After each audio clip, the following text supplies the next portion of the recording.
Buenas tardes, mi nombre es Juan José Telles y es un placer volver a Algeciras, que es mi patria profunda, que es mi casa, y volver para un acto que para mí tiene mucho de sentimental, porque desde que era muy joven me siento ligado en gran medida a la familia Michan. Y bueno, este libro cuenta mucho de esa familia y al mismo tiempo de muchas otras. Es un ejemplo de memoria colectiva.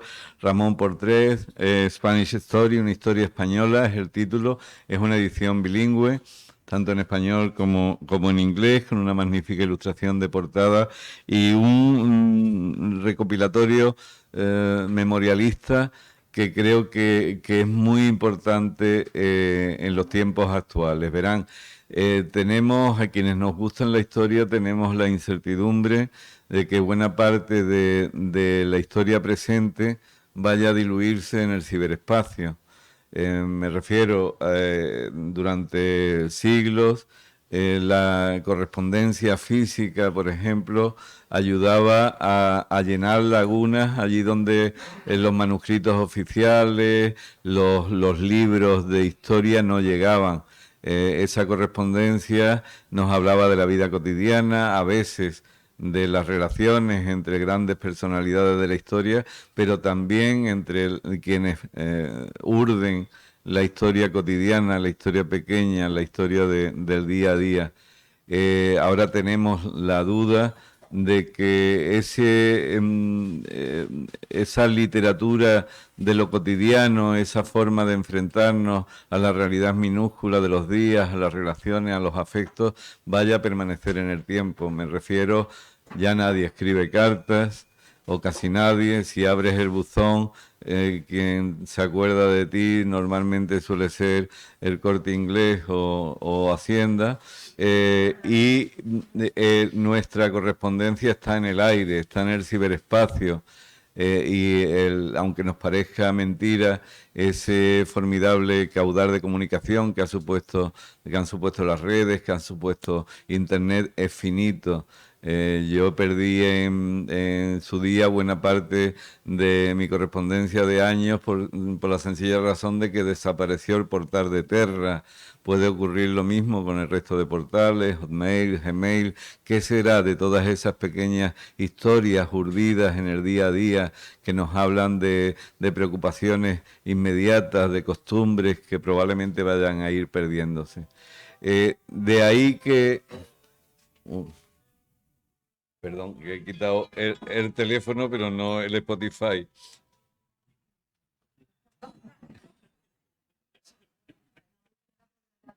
Pero bueno, la música, como no es ruido, siempre acompaña.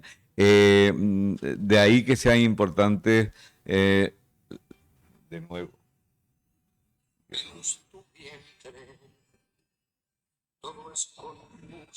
Pueden cantarla si quieren. Van a salir ganando, de luego. Por eso es importante, les decía, que aparezcan libros como este. En la memoria del campo de Gibraltar, por ejemplo, en la memoria colectiva del campo de Gibraltar, hay pocos ejemplos de memorias y harían falta más. Que yo recuerde los libros memorialistas de Carlos Castilla del Pino, un libro prácticamente autoeditado de memoria de Antonio Ramos Argüelles, o la memoria dispersa en muchos libros de José Luis Cano, en cuyo centro nos encontramos. Por cierto, en vísperas del Día de la Biblioteca, felicidades a las bibliotecas como la que alberga este edificio, aunque muchos añoremos todavía la de la antigua calle División Azul, ahora Salvador Allende, en donde aprendimos a leer y a soñar. Hay pocos libros de memorias, como les digo, y menos libros como este, donde la memoria es un elemento colectivo. Ramón Michandoña, que es su autor, que está aquí presente, como todos sabéis, no se ha limitado a hacer una memoria personal, sino que ha rastreado en la memoria de su familia y por lo tanto en la memoria de su pueblo, en la memoria de su gente. Él, muy ligado a la ruta de Agatha Christie, ha hecho casi una iniciativa, una pesquisa detectivesca para rastrear en el mundo familiar, en el origen, en los recuerdos de su padre, de su tío, y lo que nos presenta en gran medida no solo es la historia de esa familia, no solo es su historia misma enmarcada dentro de la familia, sino que en gran medida es la historia de Algeciras, la historia de España. Atravesamos, aunque al inicio hace unas referencias al pasado histórico de Algeciras, lo que pasea por aquí es buena parte del siglo XX, con todos sus avatares, con avatares a menudo compartidos, historias que tienen que ver con el sufrimiento y también con eso que ahora los modernos le llaman resiliencia, que es intentar en el román paladino de Isabel Pantoja exhibir dientes ante cualquier dificultad, sonreír ante lo adverso, poner al mal tiempo mala cara, como dice, perdón, buena cara, como dice y reza el refrán. Aquí hay, en este libro están contenidos muy malos tiempos, tiempos de muerte y de pesar, tiempos de campos de concentración en el sur de Francia, en Argelès-sur-Mer, miles de españoles supuestamente acogidos por Francia y confinados en una playa bajo el frío todavía de una primavera que tardó en llegar, como tardó en llegar la primavera de las libertades en este país. Y aquí también se narra ese proceso. Pero más allá de los avatares colectivos, entre líneas, o a veces no tan entre líneas, se deslizan los avatares de la propia familia. Esas pequeñas cosas, salía por Spotify Serrat, esas pequeñas cosas de las que él también hablaba, que esas pequeñas cosas que son las grandes, que son las que terminan conformando nuestra propia memoria, nuestro propio afecto y nuestra propia dignidad, nuestras creencias. Aquí hay mucho amor en este libro, hay desde luego, esa búsqueda por enmarcar la memoria personal con la memoria de los otros en un ejercicio de modestia que no siempre se corresponde con este tipo de libros memoriales.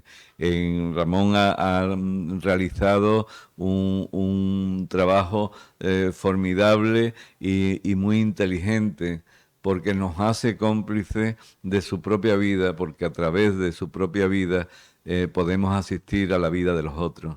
No somos nadie sin los demás. El ser humano es ya lo dijeron los griegos, es zoon politikon, el ser humano se relaciona con los otros, forma parte del colectivo, formamos partes de la tribu, y este libro, desde luego, es una joya en cuanto a la descripción de esta tribu, tan cálida, tan hermosa, a la que llamamos Algeciras y a la que llamamos familia.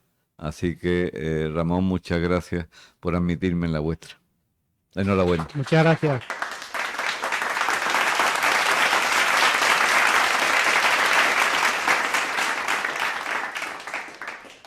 Bueno, muchas gracias, Juan José, por tus palabras tan amables. Yo creo que ya no tengo nada más que decir, vamos. Bueno, sí tengo algo que decir.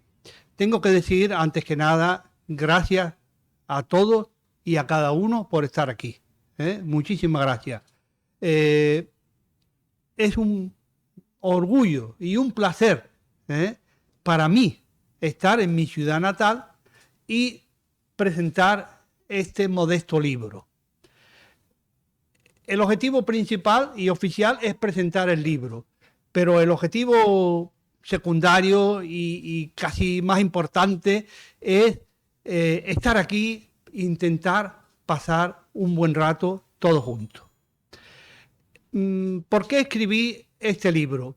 Yo hacía tiempo que quería escribir un libro sobre turismo, porque yo he estado trabajando en el turismo casi 50 años.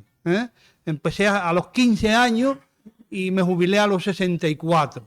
Y yo quería escribir un libro sobre turismo, pero no encontraba la forma de hacerlo. Y durante la pandemia, que tenía tiempo, pues digo, ahora es el momento. Y se me ocurrió escribir sobre mi propia vida y utilizar mi vida como una excusa para contar lo que estaba pasando a mi alrededor y sobre todo lo que estaba pasando en el turismo. Creo que esto tiene, digamos, una forma de ser así, ya que, como ha dicho Juan José, la vida de cada uno de nosotros no es un hecho aislado. Nos guste o no nos guste, somos parte de una sociedad. Y lo que nos ocurre a nosotros está muy, pero que muy influido por lo que está ocurriendo alrededor. O sea que la historia de la humanidad es realmente la historia de todos nosotros. Por eso creo que puede ser una buena idea de esta historia meterla con la historia general. Escribí el libro en inglés. Esto les puede parecer un poco raro, pero yo, por unas circunstancias personales, estudié inglés muy joven. Lo explico en el libro. Mire, yo le voy a dar detalles sobre el libro, pero no se lo voy a decir todo, claro, para que si alguno tiene interés, pues lo lea.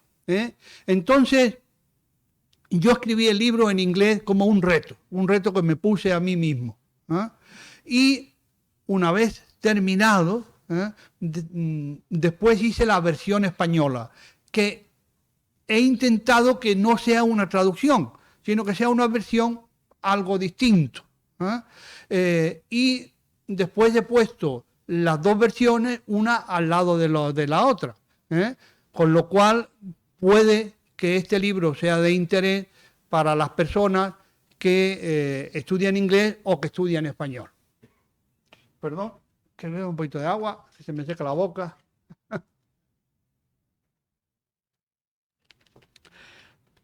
Arranco el libro con un capítulo sobre Algeciras. Primer capítulo es de Algeciras y segundo capítulo es Gibraltar. Porque ya digo que quiero situar al lector en el contexto en el que yo me encontraba. Después sigo hablando de mi familia y después hablo del general Franco. Y dirá, bueno, ¿y qué hace el general Franco en una autobiografía de un individuo? Pero es que lo que pasó en el 36, eso ha marcado nuestra vida. Y por eso hablo de cómo empezó la guerra civil y cómo esta guerra civil nos iba a llevar por delante a todo lo que estaba sucediendo en aquel entonces. Para empezar, influyó muchísimo en la vida de mi tío abuelo,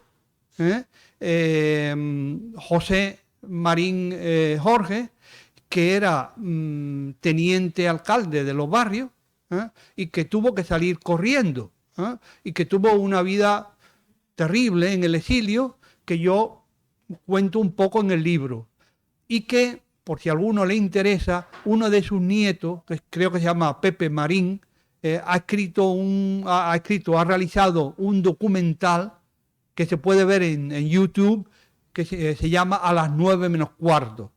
Si alguien está interesado, pone YouTube a las 9 menos cuarto y sale el documental. Bien. Después yo narro la historia de mi tío porque después resulta que mi tío fue el que me enseñó a mí a hablar francés. Él estuvo en Francia mucho tiempo, hablaba francés perfectamente, y cuando volvió del exilio, mi padre, que se llevaba muy bien con él, pues le pidió que me enseñara francés. O sea que si yo hablo algo de francés es gracias a mi tío José Marín.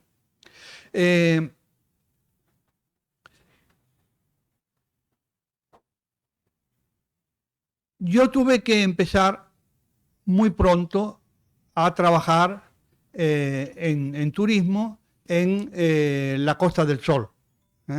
Empecé a trabajar a los 15 años. Y eso, digamos, ha hecho que yo haya seguido la ola de la historia del turismo en España desde que no existía hasta que ha llegado a ser una potencia. Porque ustedes saben, en los años 40 y durante gran parte de los años 50, ¿cuántos turistas venían a España? Cero. No venía nadie de turismo a España. Y sin embargo, 20 años después, resulta que vienen billones. ¿Qué pasó? ¿Cómo se realizó esa transformación? Eso es lo que yo intento un poco de explicar.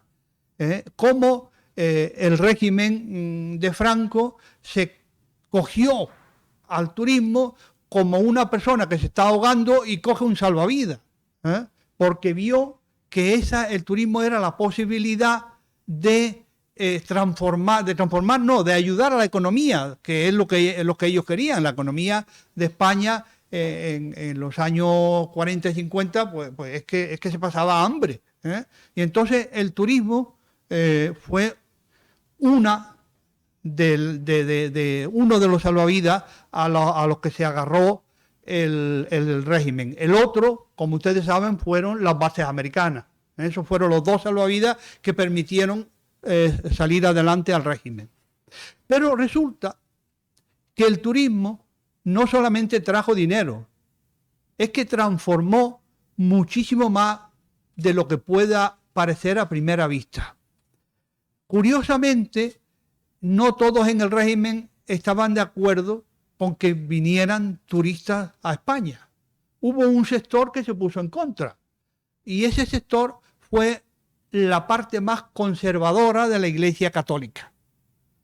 La parte más conservadora, estos curas conservadores, se dieron cuenta de que el turismo iba a cambiar muchísimo la vida de España.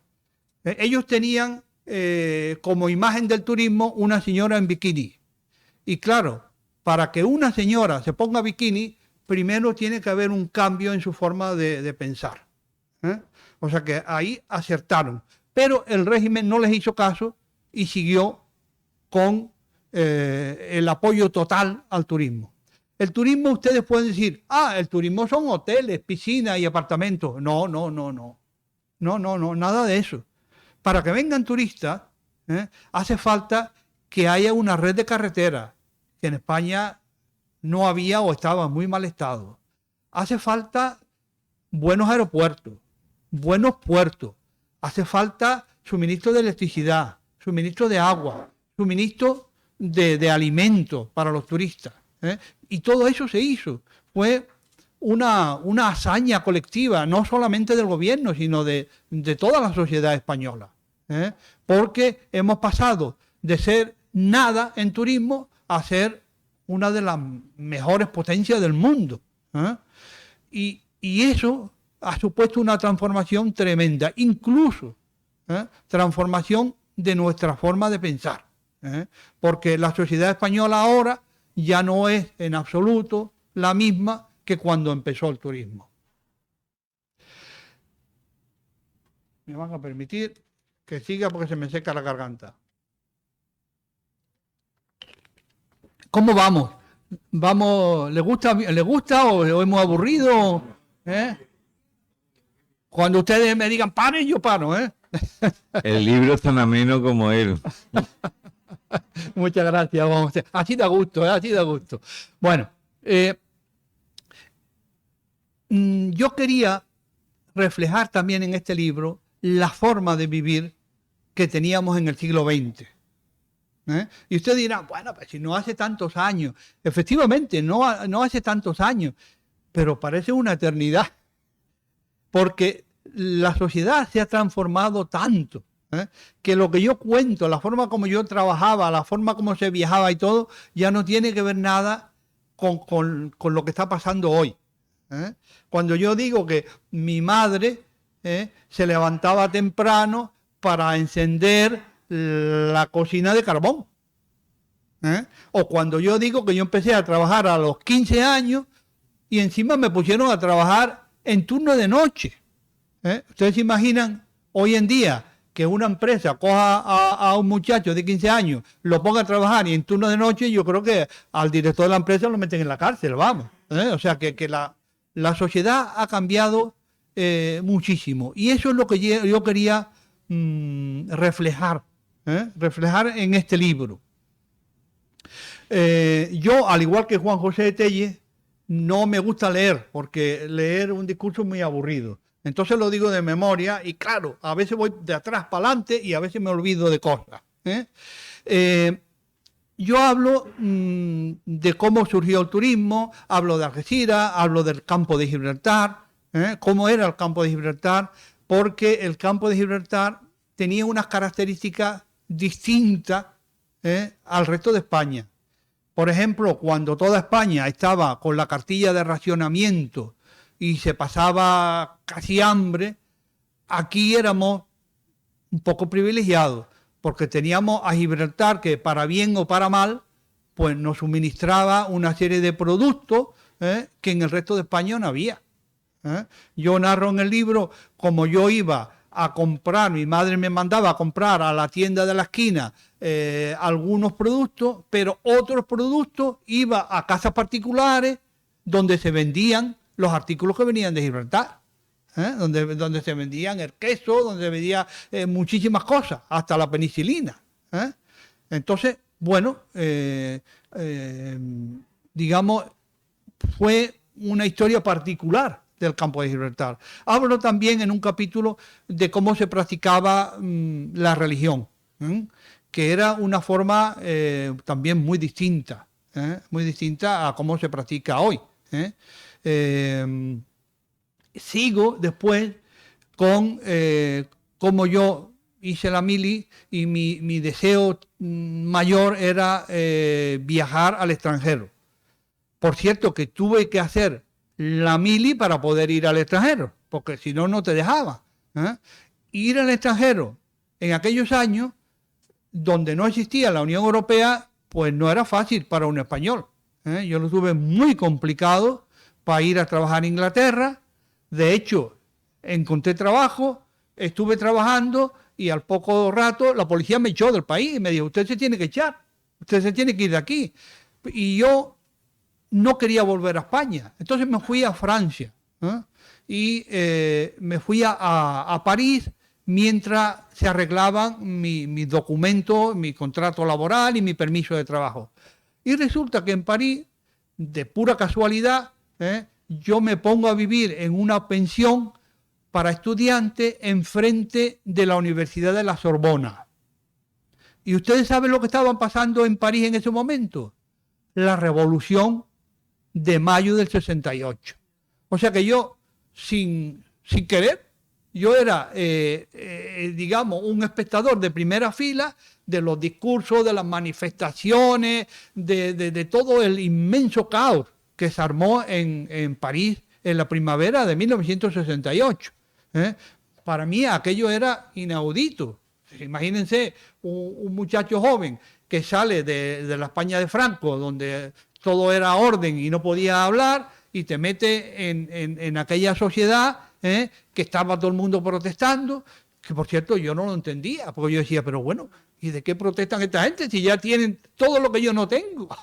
Si ya tienen libertad, ya pueden ir a la universidad, ya tienen dinero, yo no tenía ni dinero. Pero bueno, ellos tenían sus razones. Yo en cuanto pude, salté de Francia y volví a Inglaterra. Que Inglaterra para mí era todo orden y todo civilización. Disfruté muchísimo allí en aquel país, pero cuento en el libro que había una cosa que no me gustaba de Inglaterra, que era el frío. Yo, claro, me había criado en Algeciras, en Andalucía, un clima cálido, y aquel año fue terrible, estaba nevando en mayo. Estaba nevando en mayo, o sea, yo fui como un pardillo allí a ver nevar a los parques de Londres. Y, ¡ay, qué maravilla! ¿Esto qué es? Son copos de nieve, ¿no? Porque yo había visto solamente una vez nevar en Algeciras cuando era niño, que se pusieron blanco los tejados de Algeciras. Si hay alguien de mi edad se acordará de eso. Entonces, yo le temía mucho al frío. Y entonces digo, bueno, pues me voy en invierno y vuelvo en verano. Y se me ocurrió ir a Tenerife. Primero fui a Gran Canaria y después a Tenerife. Y ya digo, mi intención era volver a Europa. Lo intenté, yo conseguí un contrato de trabajo para Alemania, pero las autoridades alemanas me dijeron que no, yo no podía trabajar en Alemania de recepcionista porque ese era un trabajo que podían hacer los alemanes. Y entonces, pues me quedé en Tenerife. Pero la verdad es que no lo lamenté, porque Tenerife en ese momento estaba subiendo, tenía un desarrollo de turismo de hoteles y de apartamentos tremendo, y yo veía que había muchas posibilidades, como efectivamente así fue. Había también una escuela de turismo, lo que me permitió ir a los cursos para hacerme director de empresas turísticas. Había también una universidad, lo que me permitió estudiar en la universidad, todo esto estudiando y trabajando. Pero bueno, como se dice, sarna con gusto no pica. Y a mí me vino muy bien, porque además mi estancia en Tenerife no fue quedarse en Tenerife, no, porque las empresas para las que yo trabajaba lo que querían era que yo viajara para conseguir clientes. Y a eso me dediqué durante muchos años. Para que ustedes se hagan una idea, yo he visitado 50 países, lo cual no está mal viviendo en una isla allí en medio del Atlántico, porque en aquella época no había internet. En aquella época, para promocionar un hotel, tenías que coger un maletín, llenarlo de folletos e ir tocando en las puertas de los tour operadores y de los agentes de viaje por toda Europa, a veces solo, a veces acompañado, incluso por Estados Unidos, por Canadá. Y yo me tenía que mover. Afortunadamente, había mucho interés por España y, claro, conseguía clientes. El problema es que al conseguir clientes, la empresa me decía, sal otra vez. Y así estuve muchos años, viajando por motivos comerciales y después en mis vacaciones también salía. O sea que he sido un viajero bastante, bastante insistente durante todos estos años. A ver, ¿qué más le cuento que no me haya olvidado? Llegó un momento en que yo ya no podía viajar porque al principio, yo me hice director de hotel, pero los hoteles hace años eran hoteles más pequeñitos y el director de hotel lo hacía todo. El director de hotel tenía que conseguir a los clientes, tenía que conseguir a los empleados, tenía que conseguir los permisos. Era, digamos, el alma mater del hotel. Eso pasó a la historia, porque los hoteles cada vez se hicieron mayores y un hotel grande ya un director no hace nada. Un director grande, o sea, un hotel grande ya necesita un director de comidas y bebidas, un director comercial, un director financiero, etcétera, etcétera, ¿no? Un poquito como lo que ha pasado con los médicos. Que al principio eran solamente médicos, después eran especialistas y ahora son especialistas de especialistas, ¿no? Porque ahora hay traumatólogos que solamente se ocupan del codo, u otros del pie. Pues bueno, en la hostelería, y me imagino que en otras cosas, pues ha pasado lo mismo. Sigo bebiendo agua.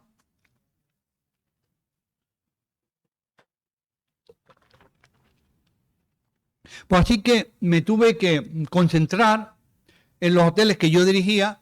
Afortunadamente tuve mucha suerte, la verdad, que conseguí hoteles muy buenos. El último hotel que dirigí durante 11 años, el Hotel Playa La Arena, yo creo que es el hotel de 4 estrellas más bonito de todo Tenerife. Y cuando ya llegué a los 64 años, resulta que una gran compañía se hizo cargo del hotel. Y esta compañía me dijo, ¿usted sigue? Y yo dije, no, ya se lo agradezco muchísimo, es un placer que usted me diga que yo sigo, pero mire, yo tengo 64 años, llevo ya muchísimos años trabajando. Y la hostelería que se practica ahora ya no es la que yo aprendí. Entonces, a mí ya no me interesaba aprender un nuevo sistema y ni a ellos le interesaba enseñarme a mí y al cabo de un año que yo me fuera a jubilar. O sea que decidí, a los 64 años, decidí jubilarme. Yo digo en el libro que en esta vida todo cambia. Lo único que tenemos seguro es el cambio, que todo va cambiando. Pero al mismo tiempo hay fórmulas que no cambian. Y eso es una especie de mensaje que yo me permito incluir en el libro, sobre todo para las generaciones más jóvenes, ¿no? De que la fórmula para avanzar en cualquier profesión sigue siendo la misma.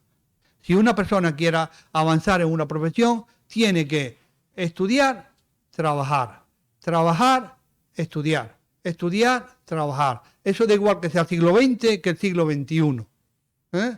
Bien, mire, yo podría hablar mucho tiempo y además me encanta tener un público así, muy receptivo, pero no les quiero cansar.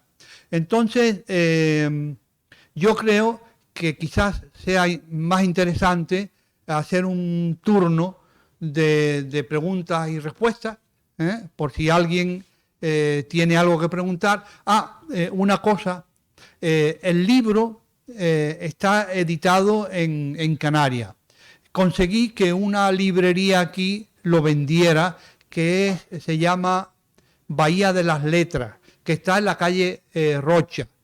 En un principio, cuando yo le dije a la librería que se iba a celebrar esta presentación, ellos dijeron, pues vamos allí, ponemos una mesita y vendemos libros.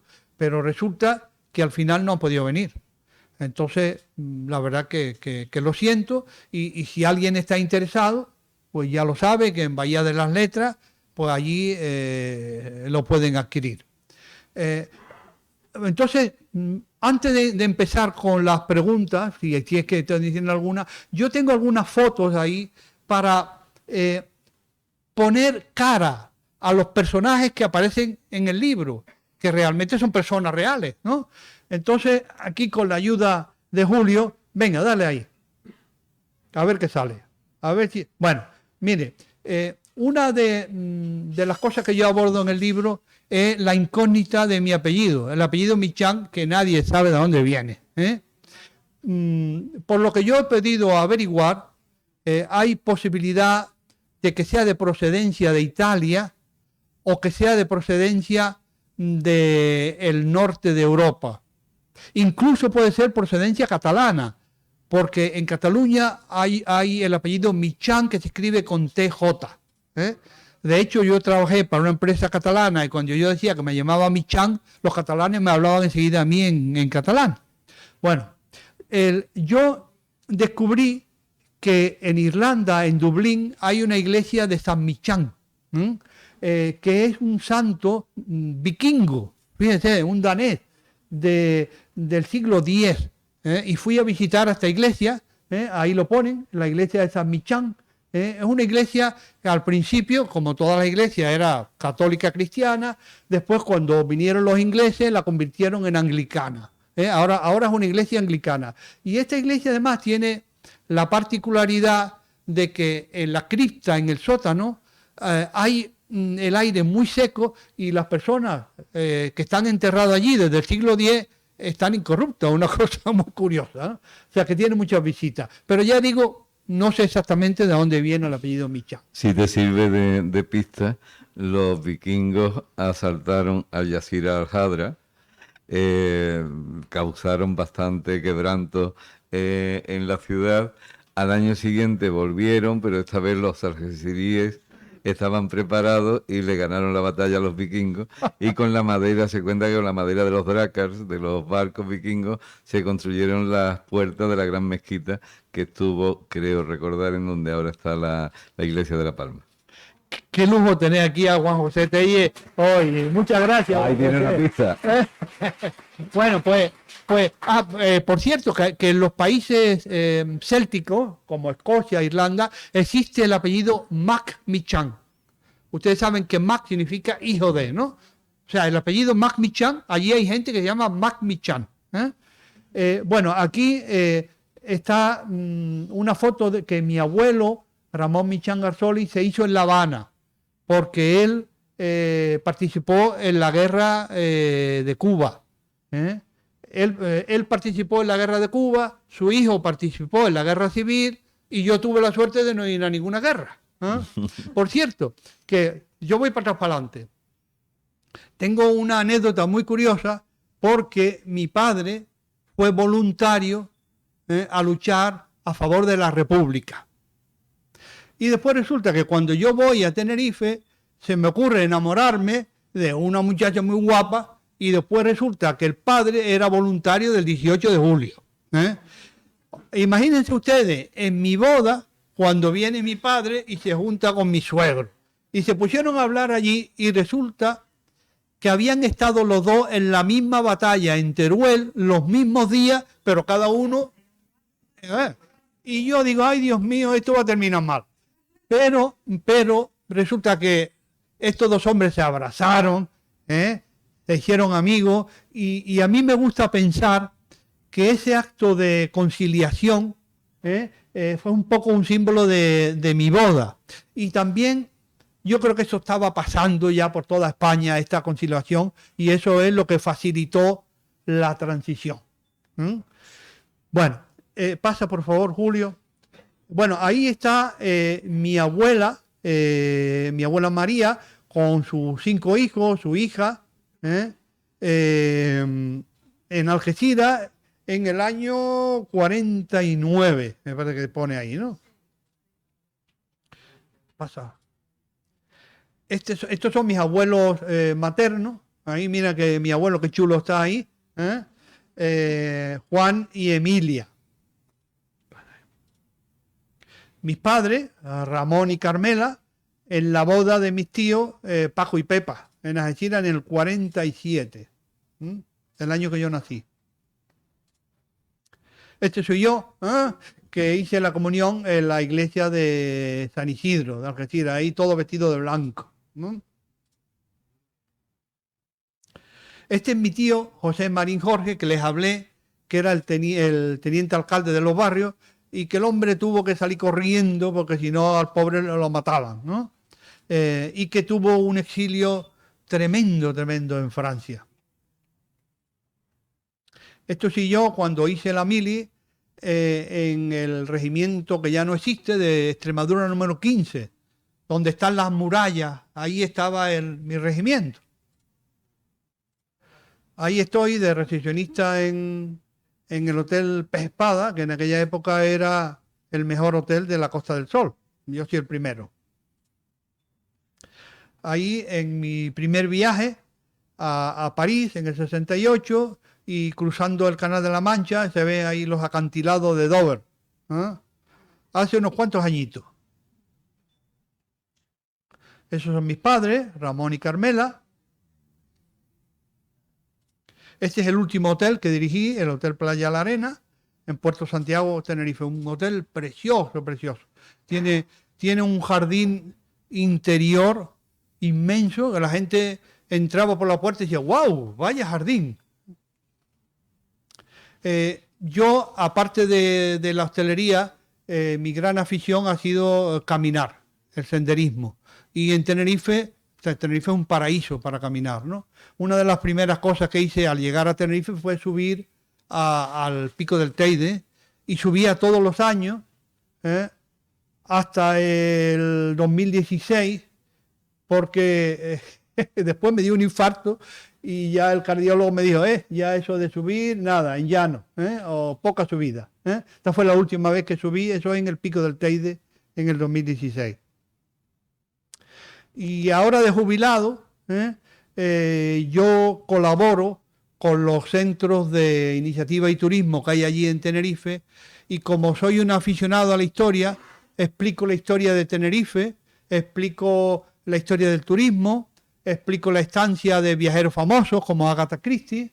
Esto lo hago en principio una vez al año, oficialmente, pero como resulta que ha tenido mucho éxito, pues ahora lo piden los institutos, las escuelas de idiomas, yo qué sé, hasta una vez un instituto de Ciudad Real me dijo que iba para Tenerife, yo no sé cómo se enteró y que quería hacerlo. Bueno, pues yo lo hago con mucho gusto, de manera altruista, yo no cobro por esto, y es una forma de intentar ayudar a Tenerife, que me ha dado mucho, explicando un poco su historia, ¿no?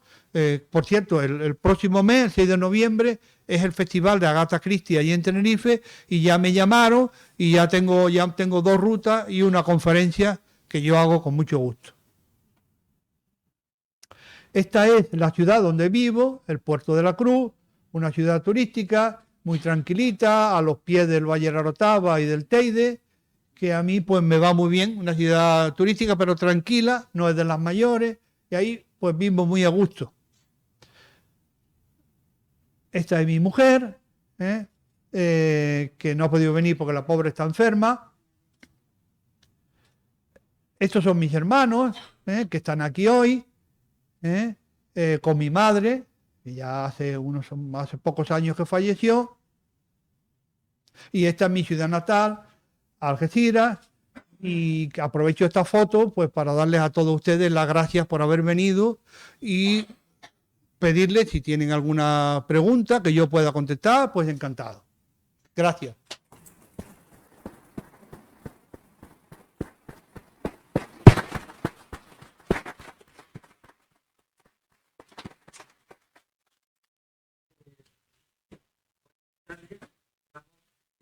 Señor Titi.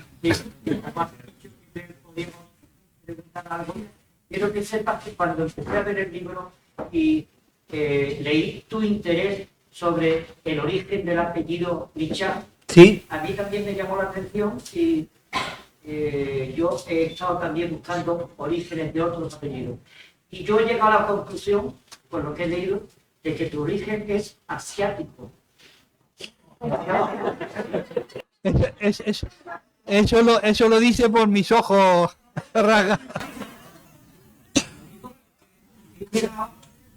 Buscando a la conclusión de que en Pekín existe un complejo deportivo, lo que sí está separado es la M y la I del Chan. Se llama Michan. Mire. Mi amigo Titi siempre ha sido un hombre con un sentido del humor tremendo. Gracias, Titi.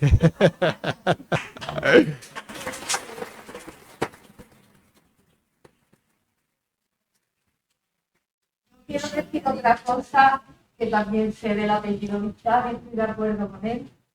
Vamos mucho a un restaurante coreano en Jerez. ¡Ay, Dios mío! ¡Ay, Dios mío! ¡Ay, Dios mío! Se llama Wenchi, habla perfecto andaluz. Y dice, llámame Wenchi, porque nadie dice el nombre bien.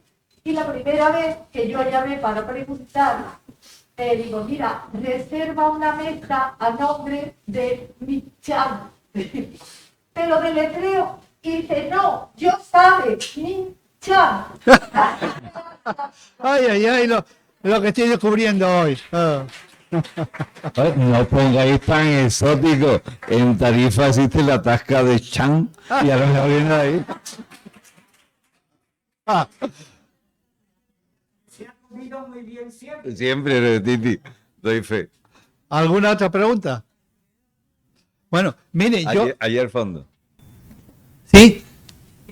Yo soy Ana Michan, buenas tardes. Yo estoy investigando el apellido Michan, por lo menos el origen de nuestra familia, no el origen primitivo del apellido. Y estuve en el registro civil, miré la pista pero se perdía porque había sufrido un incendio y entonces fui a la iglesia de La Palma.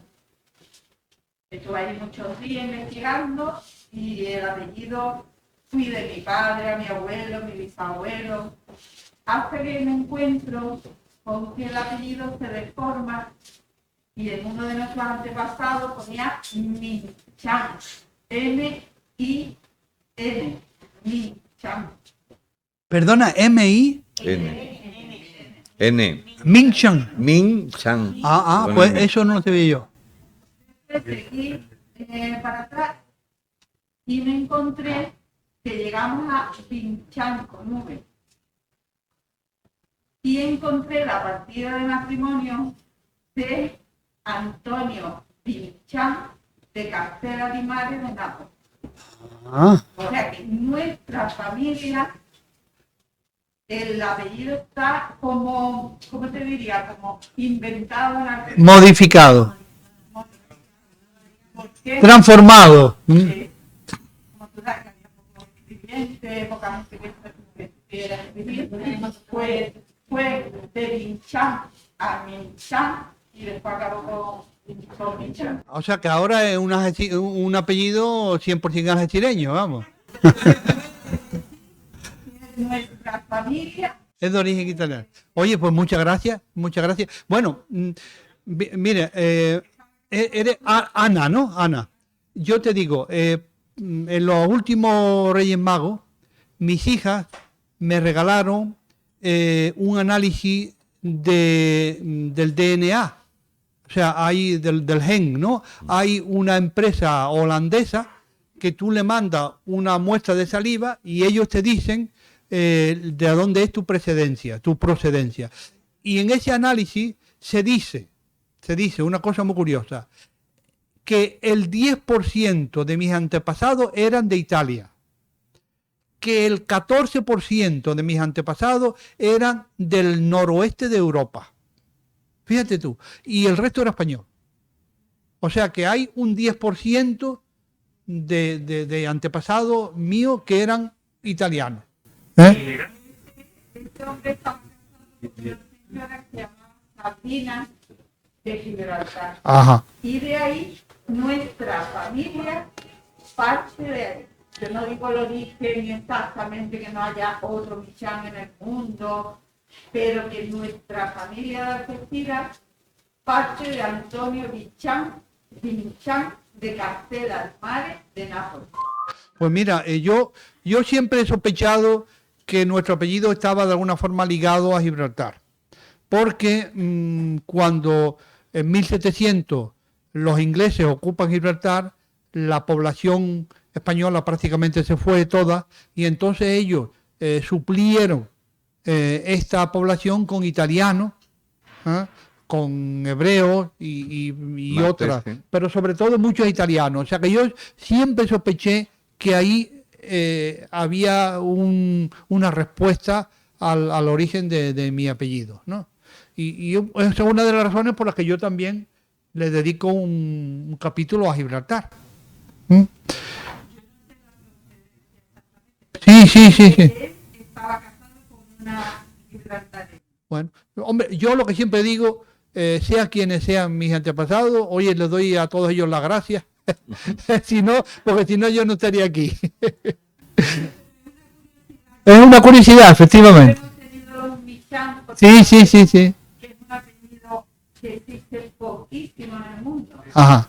En España hay poquísimos Michán. Míralo, lo pueden mirar en la estadística del Instituto Nacional de Estadística. Hay poquísimos Michán y casi todos parten de Argentina. Oye, pues, Hay gente que se ha ido a Barcelona, a Jerez, a Sevilla, pero parten de Argentina. pues muchas gracias por tus estudios. En el Hotel La Paz, Sí. 10 años. y usted tiene una hija que se llama Dacia. Sí, efectivamente, mi hija mayor. Esta niña no la trajimos.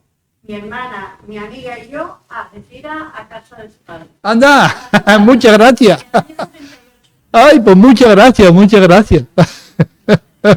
Oye, que, mire, iba a venir su hija, estuvimos en Garachico y luego nos invitaron ustedes a una cena en el Hotel La Paz, nos invitaron a una cena que estuvo muy, muy bonita y toda típica de la comida canaria. Mire, yo lo dije al principio que el objetivo de venir aquí era pasar un buen rato y que era una alegría para mí estar aquí y me está corroborando que eso es así. Ustedes no saben lo feliz que estoy estando yo aquí. Y si...